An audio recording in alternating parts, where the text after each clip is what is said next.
ஸ்ரீமதே ராமானுஜாய நமஹா. நம்ம பார்த்துட்டு இருக்கிறது திருமழிசை. இது சென்னையில பூந்தமல்லி கிட்ட இருக்கு. இது ஒரு மிகப்பெரிய புண்ணிய பூமி. இங்கதான் 12 ஆழ்வார்கள்ல ஒருவரான திருமழிசை ஆழ்வார் திரு அவதாரம் பண்ணார்.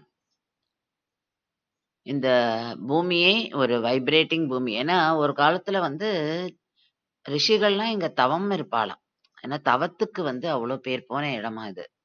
இங்க கர்ப்ப கிரகத்துல நம்ம பிருகுயும் மார்க்கண்டேய ரிஷி 2 பேரையுமே பெருமாளை சேவிக்கிற மாதிரி நம்ம அவளை சேவிக்கிறோம். இங்க பிரதான பெருமாள் ஸ்ரீ ஜெகநாதர். ஸ்ரீ ஜெகநாதரை நம்ம 2 தாயார்களோட கர்ப்பகிரகத்துல சேவிக்கிறோம். திருமழிசை ஆழ்வாருக்கு தனி சன்னதி உண்டு. இங்க இன்னொரு என்ன ஸ்பெஷல்னா, ஆழ்வாருடைய திரு பாதத்துல ஒரு கண் இருக்கும். அதையும் நம்ம இங்க சேவிக்கிறோம். இவர் பிறந்த அந்த ஸ்தலம், அதாவது இங்கேயே இவர் பிறந்த அந்த இடத்துல ஒரு தோட்டம் இருக்கு. அந்த தோட்டத்துல தான் இவருக்கான அந்த திருநக்ஷத்திரத்துக்கு பண்ற உற்சவம் கொண்டாடப்படுறது. அங்கதான் ஆழ்வார் எழுவார். அங்க அவருக்கு அவருடைய திருநக்ஷத்திரத்தை அன்னைக்கு தை மகத்து அன்னைக்கு திருமஞ்சனம் நடக்கும்.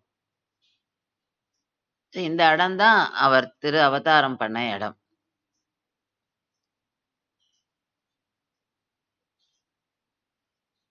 திருமிசை ஆழ்வார், திருமிசை பிரான் அப்படின்னு இவளை சொல்வார். ஸ்ரீமதே ராமானுஜ